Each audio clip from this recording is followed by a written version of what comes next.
Timer should be going right now.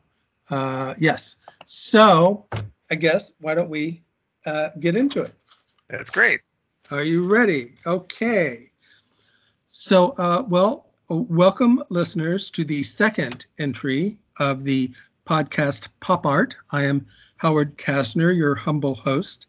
I'm an aspiring screenwriter, script consultant, blogger, author of 2 books of short stories, and an amateur photographer.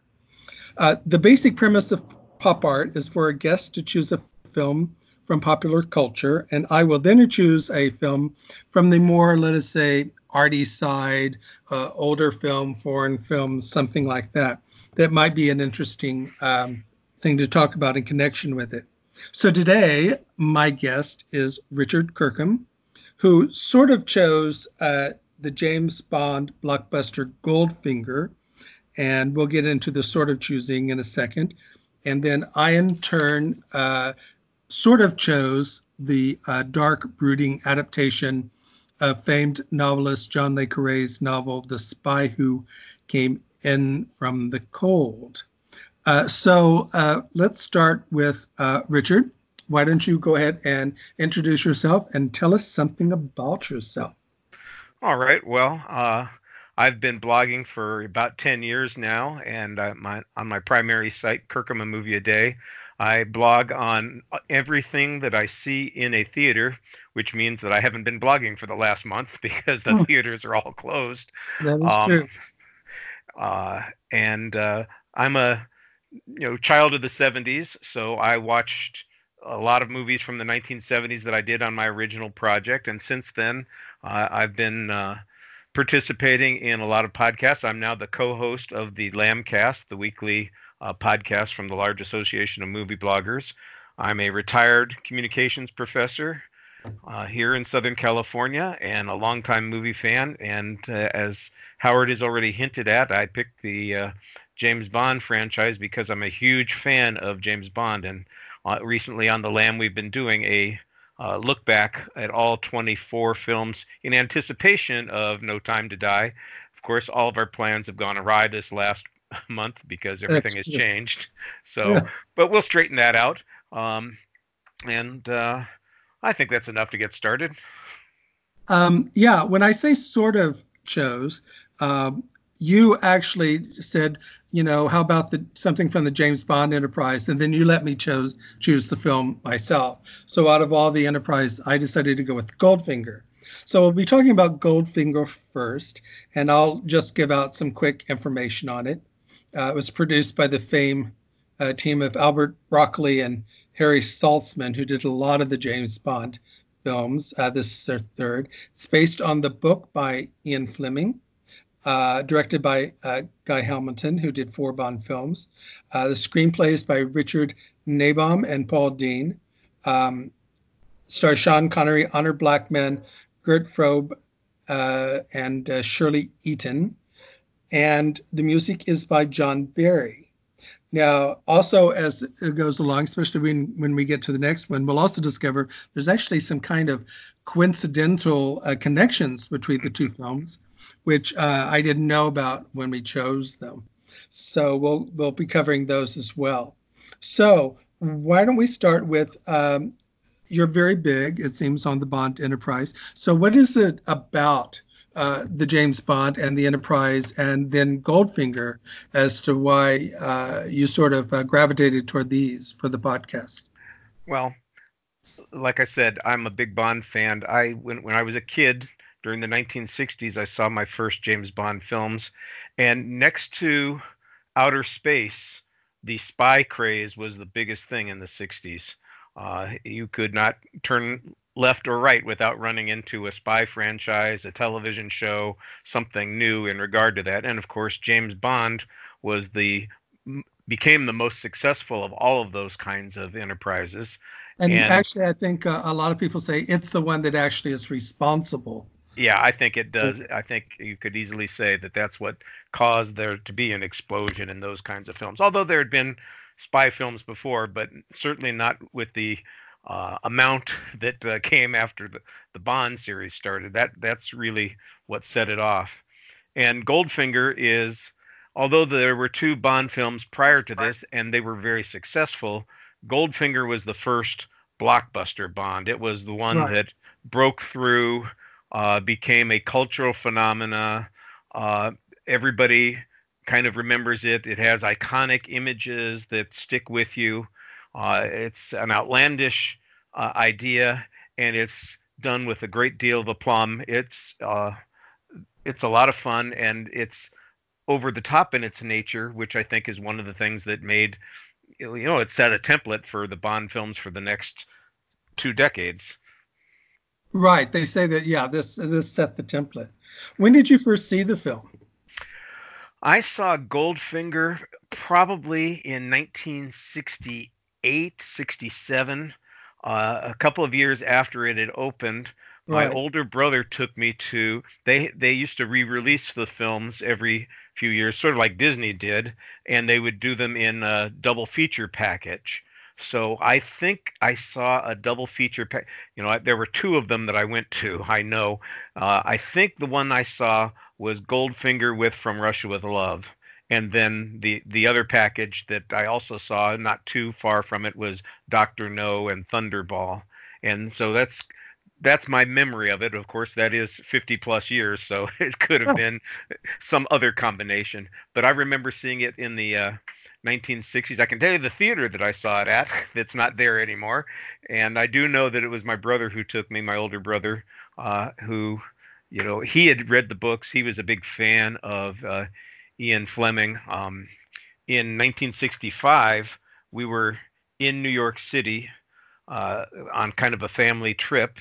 My older brother was with us, and he stopped short on the street and started crying because he saw the headlines that Ian Fleming had died. So right. I remember that part very vividly. He was quite upset. He was I was probably 7 at the time, and he Yeah. was he was 7 years older than me.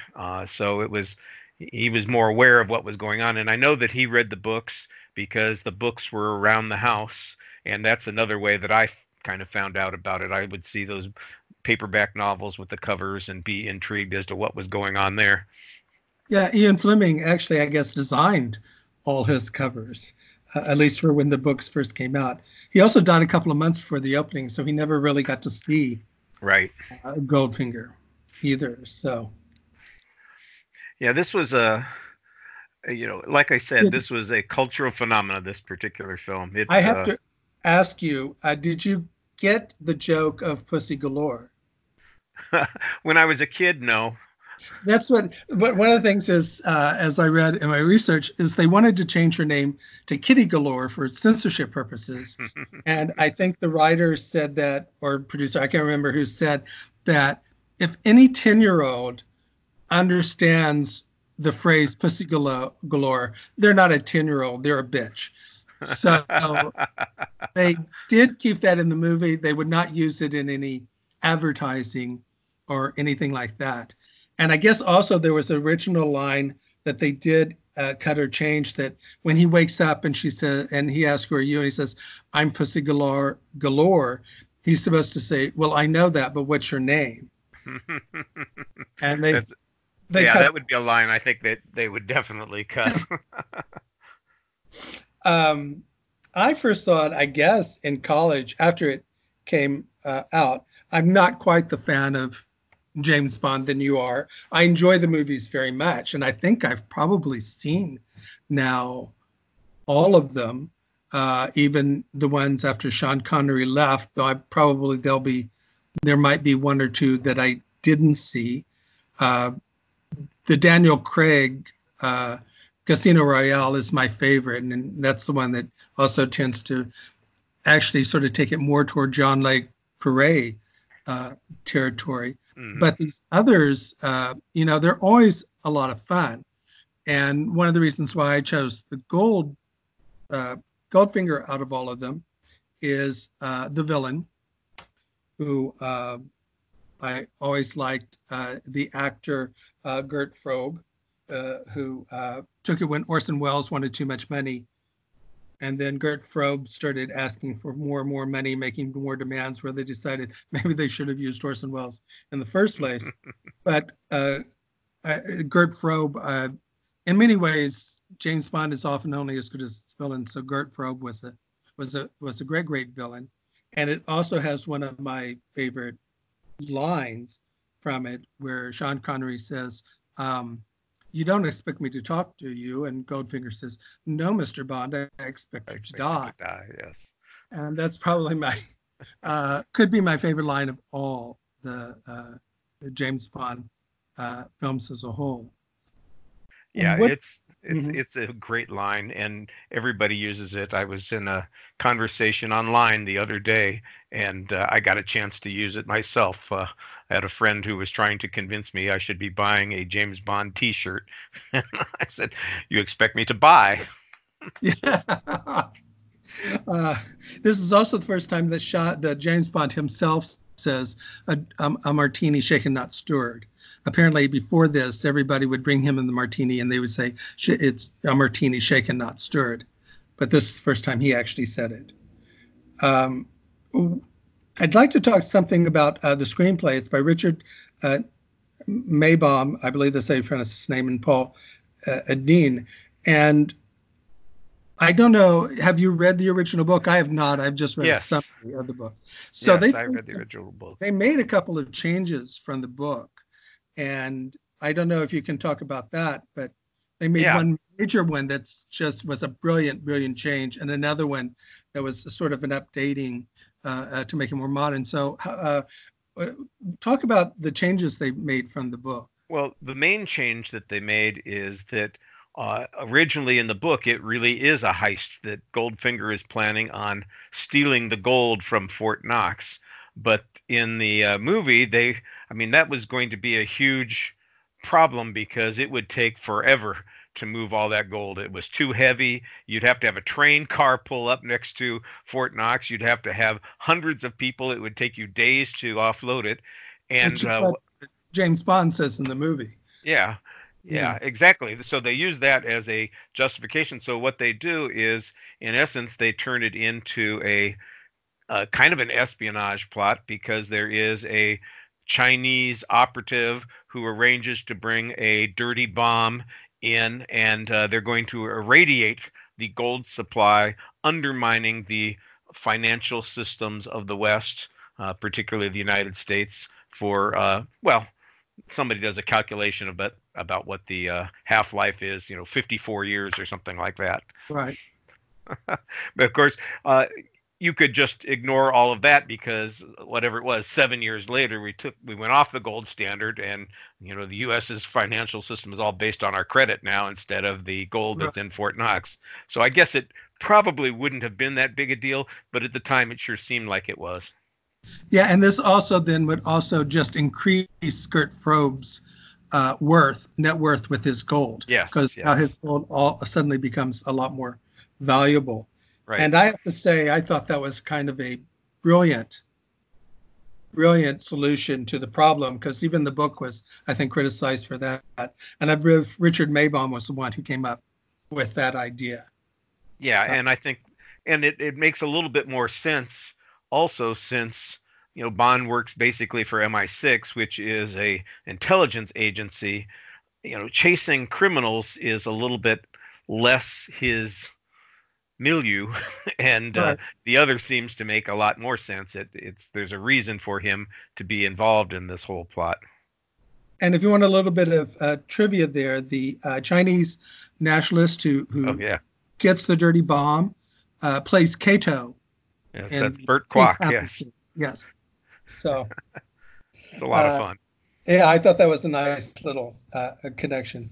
What else are some of the aspects of the film that you really do like? There was one other change that has to do with the laser. Yeah, I don't remember. Laser hadn't been invented when Ian Fleming in the book. Well, that's probably what it was then. Yeah, so it's a chainsaw in the book.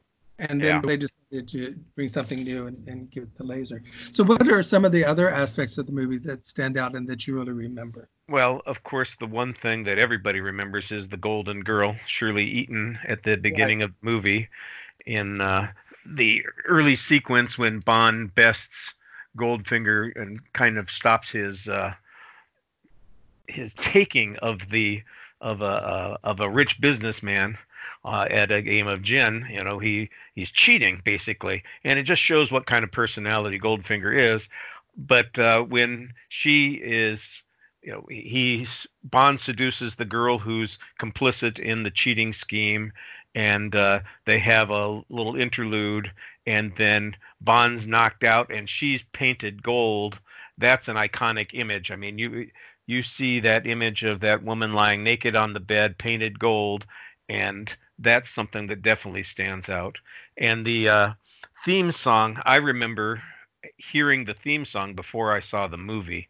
I think what happened is my father collected soundtracks and he had that, and so we played that at the house, and I would hear that song, and I was trying to imagine as a kid what that movie was based on the words in the song, and it's got almost nothing to do with the plot of the movie, Right.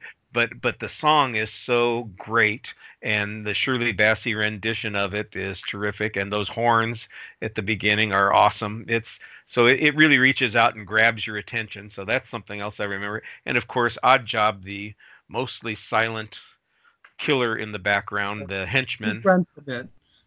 Yeah, yeah, his only lines are grunting, ah, Yeah. and that's about it. But you know, and his flying derby, you know, which he uses to kill Tilly Masterson, Jill's sister, later on in the plot. It's just you know, it's outrageous, it's fascinating characters, and you know, there are iconic images that go along with it. And the music, like I said, the music is another thing that draws you in quite a bit very quickly. Yeah, the music was written by John Barry. The lyrics are by Anthony Newley and Leslie Briscus, who wrote musicals like Stop the World, I Want to Get Off, Right. and things like that. Yes, I think those are in many ways the highlight. Just so listeners know, you don't die if you're fully painted. That's actually a myth, though it wasn't actually, can't say it was made up for this movie. It was inspired, I guess, by something that happened to a showgirl in Las Vegas. But if you go all the way back to around, I think, 1949, there's a movie called Bedlam with Boris Karloff. And someone holds a banquet where people are living statues and they're completely painted. And someone dies from that as well. So this wasn't a new myth that people die from that. And the person playing Odd Job, Sakata, I guess was terribly, terribly burned. Oh Uh, yeah, during the end sequence in the fight sequence when he's supposed to right. be shocked with electricity, apparently there's some you know, when the sparks go off when the electricity is supposed to be running through him, they did burn him painfully, and he basically held to his role. Yeah. He kept in character, as they say, and He got through it gave it his despite the all. fact that he was burned. Yeah. That is one of the most memorable fight sequences I Yeah, uh it was pretty I good. I think. remember he picks up he starts trying to throw the gold bars at him at one point. Yeah. It's like, holy And it just criminy, felt this like is yes, exactly. you almost want to say, "Oh, don't do that. It's only going to make him mad." Yes. You know. Um, the I think it's a very enjoyable movie. In many ways, it's it's a just a really, really fun film, as most of them are. Even the bad ones, I tend to find Oh to be yeah. fun, not quite as good. I think one of the things that makes this one so good, of course, is not just Gert Froh, but Sean Connery just was perfectly cast and was excellent. Yeah, and you Uh, can tell he's in on the joke for the most part. Everybody is, you know, having a good time. They've figured out the right tone for this movie. They're not taking themselves too seriously, but they haven't turned it into a comic book yet. And Right. so I think they walk a good tight wire on that and keep the film entertaining. It takes a while for the Bond films to get a little bit more overboard, but not too much Right. longer. Yes. I do find there's a lot of good stuff in the screenplay, but I do find the the plotting a bit clunky, and the most important thing that happens in the movie happens off screen, and that's when Honor Blackman as Pussy Galore does something off screen, changes the canisters. Yeah. But this shows, Sean Connery is such a man, of course. This shows where the movie is also a bit dated. He's such a man. He is such an alpha male that he can turn lesbian straight. That's it. Just one tryst with James Bond, and suddenly you're Right. on the straight and narrow. Right. Right. Well, they make a joke about that kind of in the next film too. Yeah. What is that? What is the? Oh, in Thunderball, Fiona Volpe makes a comment at one point after she has basically seduced Bond, and she says, "Oh, the great James Bond, once he kisses you, you fall on the straight and narrow path, that kind of thing, and Right. turn to the side of good." And she's kind of making fun of that whole idea. So it's the very next film that they kind of joke about the concept that one night with Bond is enough to change your life. Yeah. Honor Blackman's a lot of fun in the film. They cast her because she was in the Avengers. I guess she left the show Yeah. to do the film, and they put in a lot of judo just for her. We have Bernard Lee as M and Lois Maxwell as Miss Moneypenny, and it's in many ways, I guess, a very important film. I mean, it predates Jaws as the blockbuster because Jaws changed Hollywood and changed movie making forever when it opened. But this sort of preceded it and started it. I mean, there was a movie theater, I guess, in New York that was open 24 hours because there were just so many people who wanted to see this film. It was just that big. Yeah, and like we were saying before, it's one of those things in the pop culture, which is why I think it's a good choice for your show here, that was in the zeitgeist of the times, the mid 60s, and it's the spy film, and boy, was it a big hit. And they used James Bond and the idea of Goldfinger in advertising, selling products. There were toys. This is really when movies started to exploit commercial relationships a lot more. Yeah, the Aston Martin D85 was made into a toy and became the best-selling toy of that Mm-hmm. year. And it was the first Bond film nominated for an Oscar. Did not win, but you can't have everything. No. But and today people still watch Bond films. I mean, no matter how young they are, people watch Bond films. What do you think sort of it is about Bond, especially the Sean Connery Bonds, that people just like so much, even to the degree that they've now have rebooted it and sort of taken it in a slightly different direction tonally. But what is it about Bond that Well, you think? there are things about Bond that I think kind of appeal to the fantasy. I don't mean to sound sexist, but the male fantasy of being, powerful, intelligent, smooth with the women, and living a particular kind of lifestyle. We're going to be comparing that in just a minute to Right. a different kind of spy, and believe me, the lifestyle is completely different in that particular case. This one, you've got, the fantasy is that you were at the roulette table, or that you are driving around Europe, that you are sipping cocktails at a Kentucky horse farm, that you are jetting off to see the president at the end of your mission.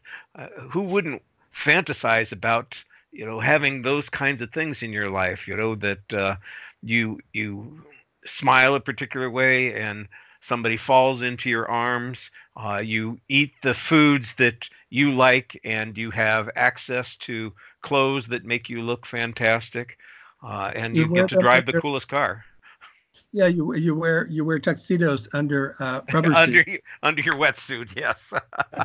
But Yeah. you get the tone of this movie right away because Yes. he's got the seagull snorkel that he takes off, and then he blows up the drug lord's factory, and With then he banana takes his wetsuit off, and pearl. he's got his dinner jacket on under the wetsuit. And there's also no more ambiguity in this Yeah. in these James Bond films. Yeah, well, when we talk about the spy who came in from the cold, there's a lot of self-doubt and uncertainty as to what is the right thing to do, whether or not they're acting in a moral way. James Bond doesn't have those kinds of qualms for the most part. In the books, he sometimes felt a little bit. It wasn't a moral dilemma. He just felt a little like a mechanical sort of thing. He sometimes hated what he was doing because of what it did to him, not because he thought it was immoral, but because it just uh, forced him to be somewhat cold and detached and lacking connection with others, which he saw as being potentially problematic as a human being. But he usually got over that by the time it came to rescue the girl and kill the villain. Uh, Right. but that's you know the other film that we're going to be talking about. There's a lot of questioning as to what's the right thing to do. Are whose side are you on? Uh, you know who can you trust? You get a little bit more.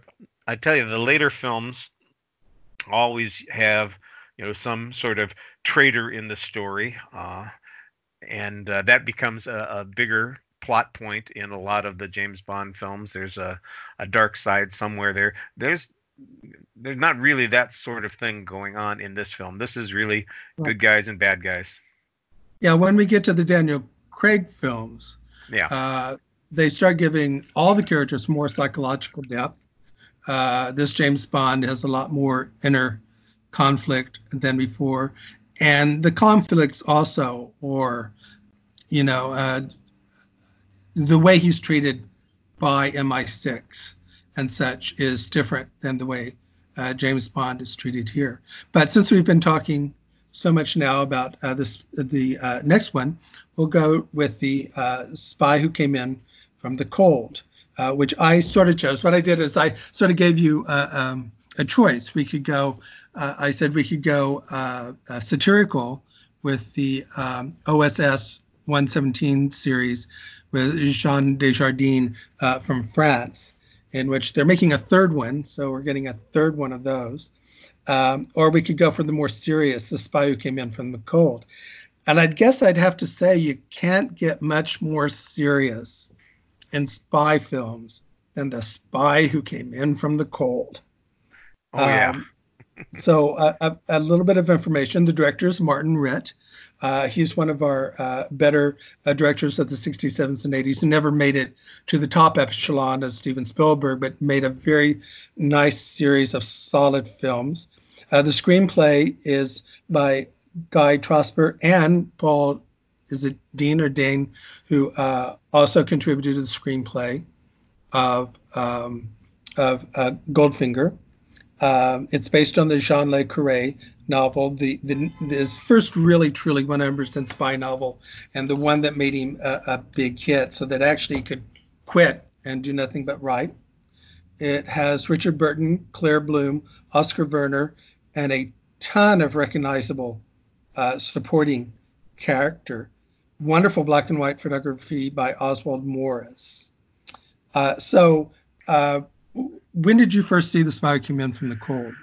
I think I saw it back in the 1980s. I had a friend, my best friend was a big fan of spy novels, and he was reading the Le Carre spy novels. I think I remember reading Smiley's People and a couple of others along that line, and he recommended the book. I read the book, and then I saw the movie a couple years later on one of those services that we had. Select TV was like a over-the-air, instead of a cable service, it was an over-the-air subscription service, and I'm pretty sure that that's where I encountered it. So it probably would have been in 84, 85, something like that. And now you've seen it again, Yes. right? So what did you think, if you can remember, when you first saw it, and how did you react now upon seeing it more recently? Well, when I first saw it, we were still in the Cold War, and Right. so it was a different time, and it felt a lot more relevant. The You still had the wall up, the Berlin Wall up, and it was still an issue between the East and the West. So it seemed like a very, you know, contemporary story, even though it was set 2 decades before I saw it. It still Right. felt fairly contemporary. Now it feels like an historical piece. It really does feel like of a different time and era. Um, I I'm trying to remember. I remember being impressed by Richard Burton in the film. I didn't remember how long it was. And Oh. and that might be why I didn't see it for 30 years again until just last week when we were getting ready to do this podcast, because it's a long movie. Yes. I think I actually saw it long after it came out as well. I can't pinpoint exactly when, but I bet I waited until we had VHS tapes and things like that, and probably caught up to it then. I know I didn't see it. I would have been too young to see it in the movie theater. Um, this is definitely one of my favorite spy movies. I mean, I, I do tend toward the more serious, more realistic, I guess, types of films, and I found this to be a very, actually, I guess, in many ways, a very, very powerful film and a very biting indictment of what it's like to be a spy. It's not James Bond. There are no James Bonds. James Bonds don't exist. I think my favorite line is when Richard Burton tells Claire Bloom, he has, who the hell do you think spies are? Moral philosophers reassuring everything they do against the word of God or Karl Marx. They're not. They're just a bunch of seedy, squalid bastards like me, little men, drunkards, queers, henpecked husbands, civil servants playing cowboys and Indians to brighten their rotten little lives. And then Le Carre would get darker after this, Yeah. and Which is future novels, because everybody saw the central character, Richard Burton's character, as tragic, and that's not really what Le Carre wanted. This was Spying was a dirty, dirty, dirty business, and England had a lot to answer for, and the U.S. had a lot to answer for in the way it dealt with these things. So, and this is probably the third time I've seen it, and it certainly definitely holds up for me. One of the aspects of it that I think is a little weak, and that's the character of Claire Bloom, who seems to just fall in love with this guy on a moment's notice. And I think that how long he works at the bookstore is probably supposed to be a lot longer than it seems in the movie. But she just becomes so hopelessly in love with the guy. Of course, it's Richard Burton. That Yeah. doesn't hurt. Yeah. It's just a Probably couple also, of days, it feels like. yes.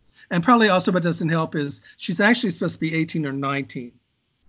And Claire Bloom is obviously not 18 or 19. So an 18 or 19-year-old idealist, a worshiper of Karl Marx, I might find a bit more believable to need a father figure and fall for this broken down alcoholic. It is a great performance by Richard Burton, but what did you think of sort of the acting? How you Well, know? I I think the standout is Oskar Werner. I thought he was Yeah. great, and Burton is terrific, but he is kind of, let's face it, he's playing himself to some Well, degree. He's what a sad drunkard who is on uncertain grounds frequently. he was very good at playing people who are inwardly tormented. Yes, there you go. Yeah.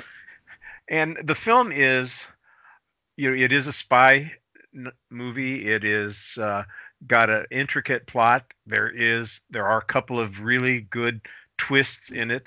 It is not an action film at all. I'm not sure that Burton touches a gun in the movie, and the closest you get to an action beat is a chase in a car, and that's about it. And Everything it's else, not much of a chase. It's at the no. very, very end, Yeah. Yeah. Yeah, it's a lot of talking, and there's a courtroom scene, so Right. there's even more talking that goes on there. But what you're watching it for is the plot, and the characters in the plot, I think, work pretty well.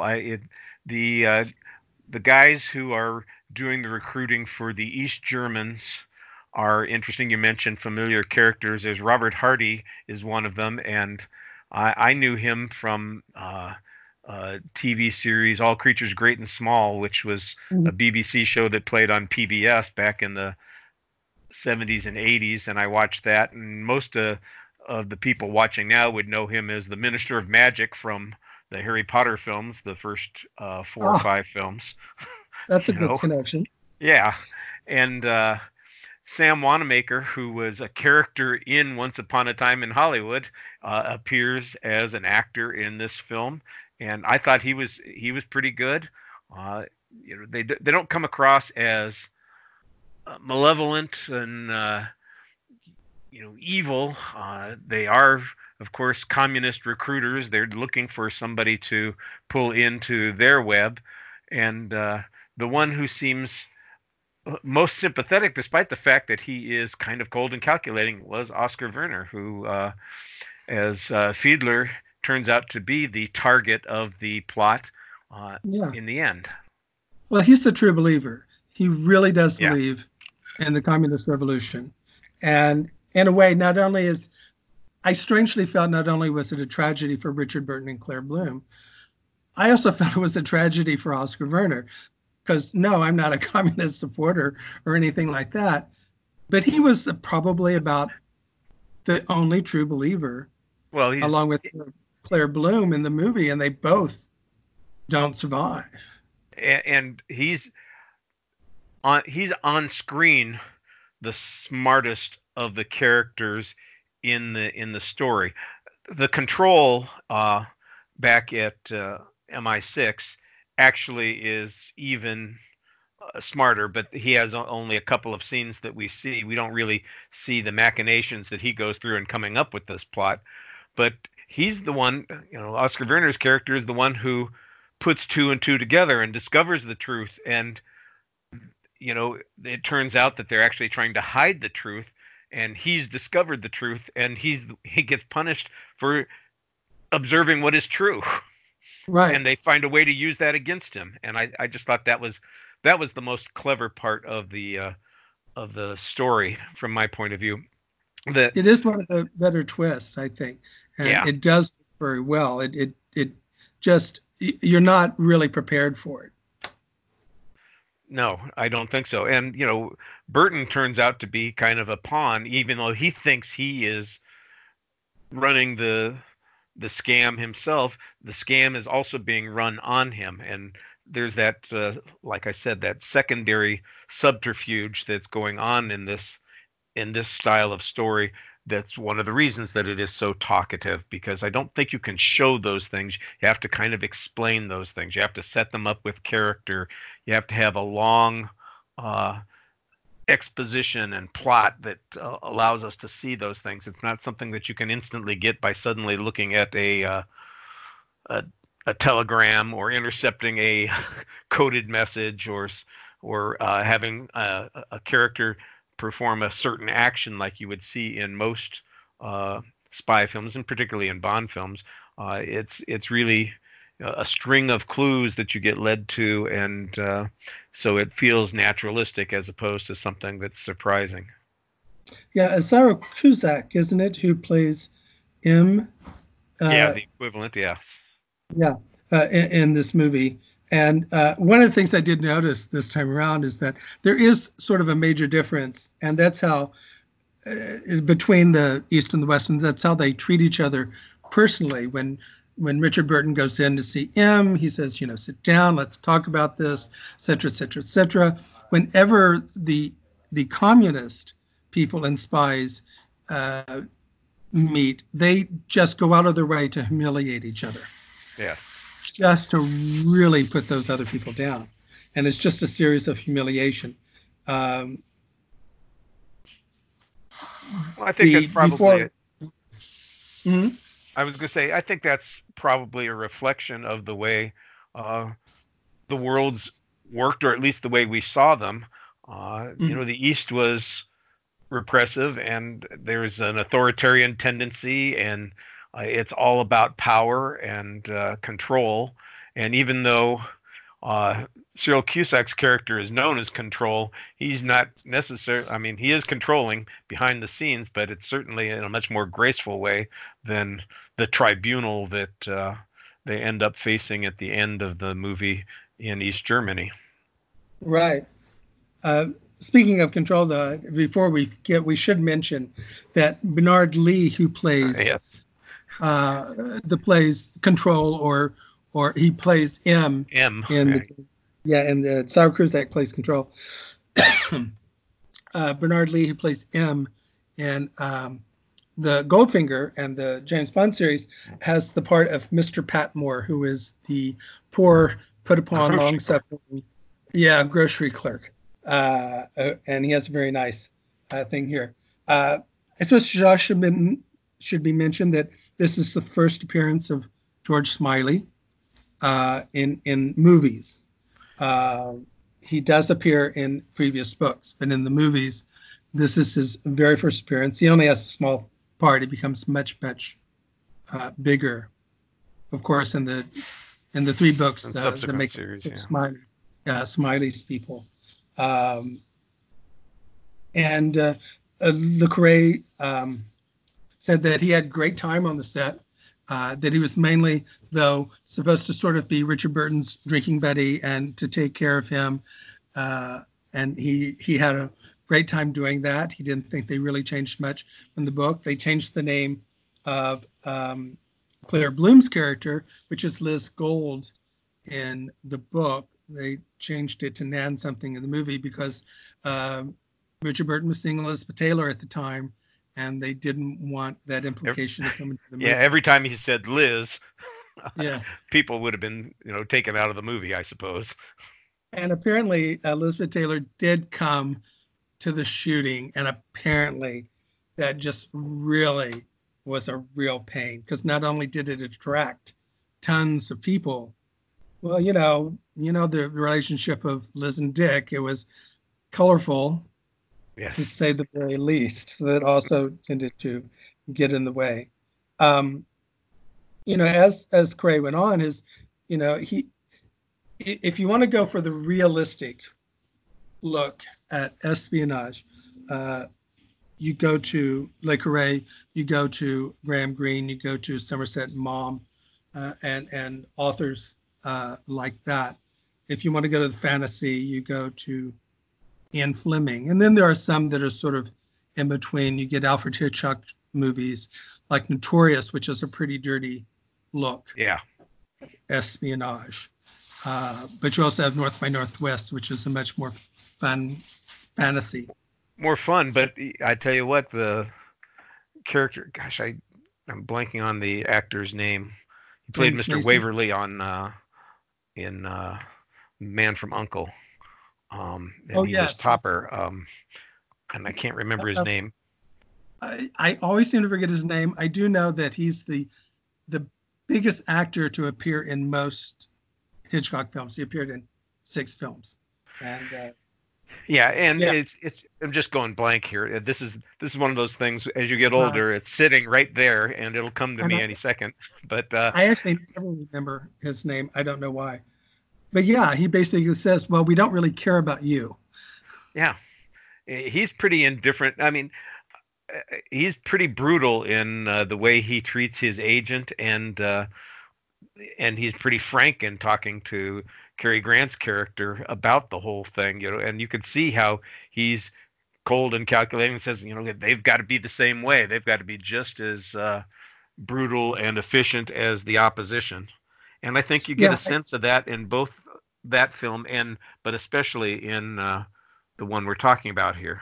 the Smiley and the Code, as Control says, we're the good guys, but just because we're the good guys, we have to be just as nasty in the way we do things as the bad guys. Mm-hmm. That's the only way you can win. So, is there anything left that you might want to say about either one of the films, the James Bond films, or In the Heat of the Night? You mean the Spy Who Came In From the Cold? Spy Who Came In From the Cold. Yeah, Heat of the Night. That's okay. You skipped a groove there. Both, that's okay. They're both. Yeah. No. Well, it's interesting that they came out pretty much simultaneously, and they're very, different ways of looking at it. The Bond film is half as long as the Spy Who Came In From the Cold. The music styles are so different. Also, Artsy films are always going to be longer. Yeah. Yeah. and the black and white there's another way that you can kind of contrast the two. I think black and white works well for the kind of grim story that's being told in the Spy Who Came In From the Cold, and I can't imagine a Bond film in black and white. No, I guess there was a made-for-TV one. Oh yeah, with Barry Nelson. Yeah. Yeah, which I've never seen. I should look for that on YouTube, but Yeah, you can find that. Peter Lorre is the villain in that. Yeah. In fact, then I think it is on YouTube because I've looked it up under Peter Lorre. Yeah, I for me, as much as I like the Bond films, they are a bit too fantasy for me. Daniel Craig's Casino Royale is my favorite of all of them. I should mention that the original Casino Royale is a terrible, terrible film. Oh gosh, no. Yeah, it's awful. And I can't help but watch it every time it's on. Every time it's on, I just have to watch it. I just can't. So, my tendencies, of course, and my taste always tend to go to something like In the Heat of the Night. So as we get to a conclusion, is there some other film or two that you might want to recommend, sort of like the James Bond series, that you might recommend for people to watch, but not James Bond?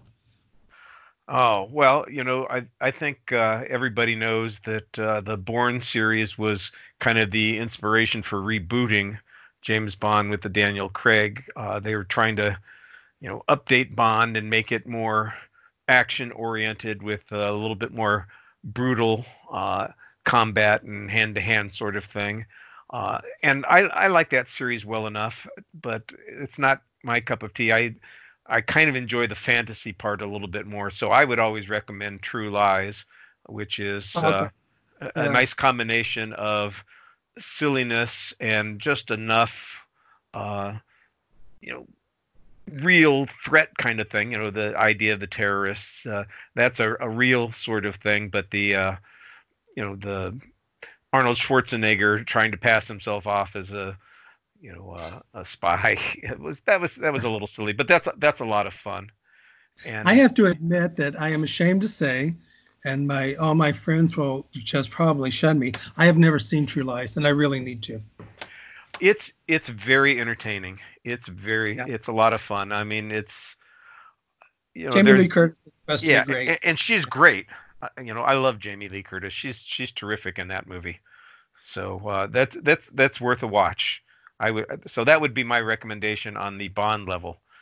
Are you going to ask me about the No, I do from that. the cold level? Because I've got one for that too. Oh, well, if you do, let's have it. Yes. Well, obviously Tinker Tailor Soldier Spy Right. is the one that you want to go to there. The Gary Oldman version. I saw the TV version back in the late 70s or early 80s, like I was mentioning before, and it was a mini series. I think it went on for 6 or 7 episodes. But the I movie, think it's 3 movies, but I could be wrong. yeah, I don't remember. I just remember that there were a series of them that you had to watch. Right. The movie version with Gary Oldman tries to do all of that in 2.5 hours, and it's a very complex story. It And is. if you're not paying attention, you're not going to know what the heck is going on. I think that's the one fault I have with that film. Gary Oldman is brilliant and it's great and has a great cast, but it does try to do too much in too short a period of time, and it is very hard to Yeah. figure it out. So I must have to say, for some reason, I never quite figured out how the villain was able to deliver the spy information, to the Russians. But after seeing Tinker Tailor Soldier Spy, okay, I figured out exactly how he did it, and it was actually very clever in many ways. It's been a while since I've seen it, so I'm going to have to defer to you on this. For me, I will recommend 3 films. One is another Le Carre film based on one of his novels. It's A Most Wanted Man. It's one of Philip Seymour Hoffman's last performances, and he's great in it. It has a great supporting cast. It's extremely well written and well done. I don't think it got the attention it should have had when it was released, but I highly recommend it. Another one that is also a little fun, but also most serious, is the Ipcris File with Michael Caine that came out after the James Bond movies. And that's a much more serious film about someone who's Michael Caine is a Harry Palmer who is given an assignment, and he begins to suspect he's given it because he's expendable. And then finally, The Quiet American, based on the Graham Greene novel, and not the bastardization original with Michael Redgrave and Audie Murphy, which changes the story in an inexcusable way. But the remake with Michael Caine giving one of his finest performances as a reporter in Vietnam before the war really started, who begins to suspect that an American doctor is actually an American spy. So I would recommend those as companion pieces. So next, I will say, first of all, thank you for being my guest on the second of these episodes. In conclusion, could you give us or let us know what's coming up, what you're going to be doing next, or what we should be looking out for? Yeah, well, like I said, the Lambcast has been kind of in a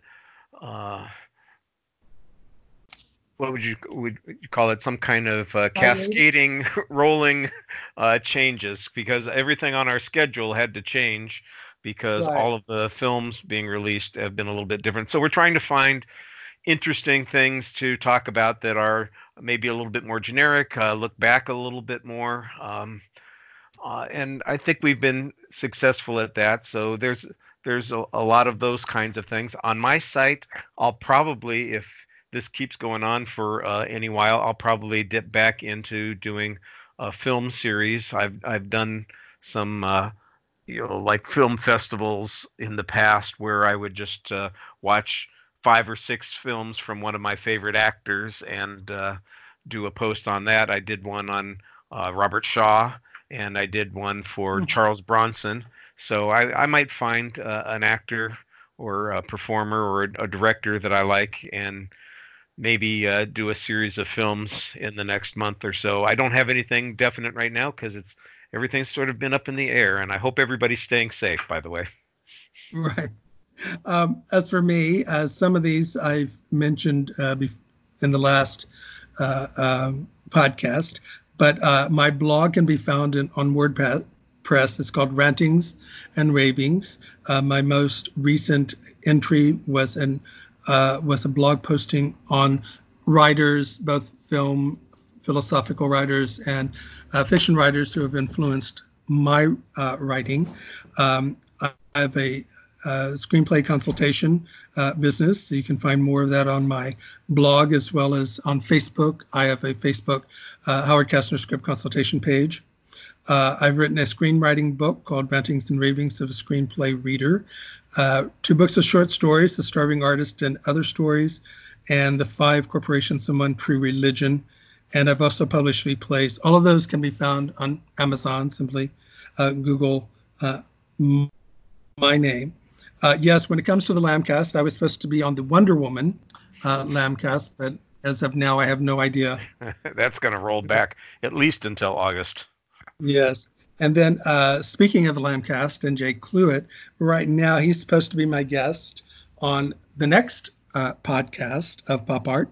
He chose Monty Python and the Holy Grail, and I chose Ingmar Bergman's The Seventh Seal. So those are 2 really contrasting movies there. That's going to be an interesting show. I look forward to listening to it. So once again, thank you very much, Richard, for being on my show. It's been my pleasure, Howard. It's great. And hopefully we'll have you again sometime in the future. Looking forward to it. Great. Thank you.